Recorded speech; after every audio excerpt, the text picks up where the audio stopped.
You can no longer declaw your cat in Nova Scotia. As of today, Nova Scotia is now the first province in Canada to ban the procedure. I'm here with Dr. Barry McCachern, president of the Nova Scotia Veterinary Medical Association. So, Dr. McCachern, in your view, why is declawing a bad thing? Well, I mean, it is an amputation of, the first part of your digit. So it definitely causes pain. Even though the animal generally is under an anesthetic when it's done, I mean, the animal does wake up from anesthetic, and there can be pain associated with that. Not only is there the initial short-term concerns of pain, there's the long-term concerns of how does it affect the cat long-term after having, 10 of its digits partially amputated. So is part of that the cat's not able to defend itself? Well, part may be defense, but part may also be long-term pain as well. We hear about phantom limb in people, so these cats may experience long-term pain, 10, 15 years later if they live that long, still experiencing pain from that surgery.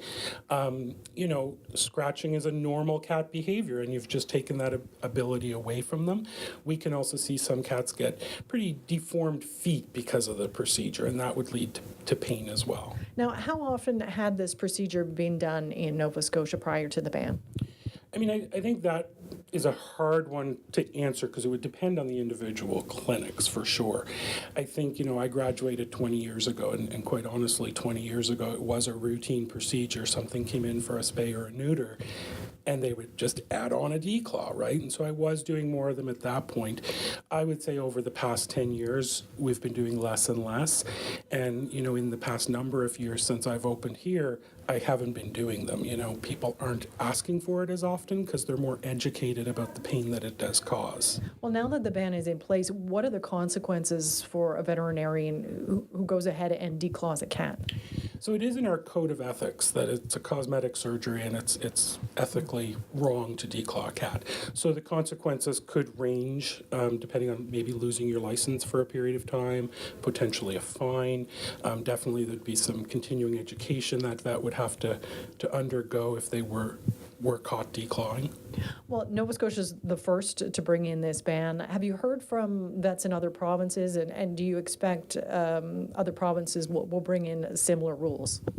I hope they do, and definitely the other provinces are talking about it. I've heard from colleagues across the country that have asked me questions about how did we look at doing this? How hard was it to get it to pass council and the NSVMA?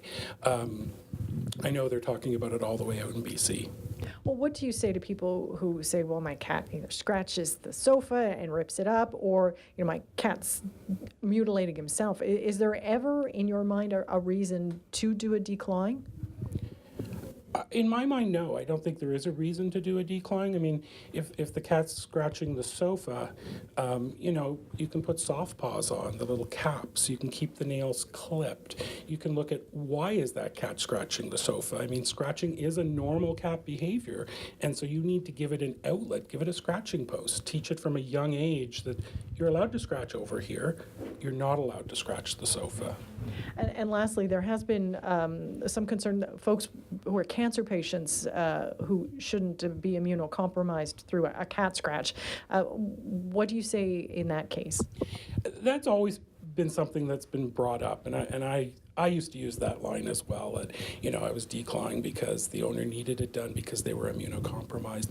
But the truth is, there's studies out there now that say that that's not true. I mean, the CDC, the Center for Disease Control, they've taken a stand on that, and they've published a paper saying that, yes, it may be a concern if they get scratched by a cat, but these are the things to do. Make sure you wash up really well if you're scratched.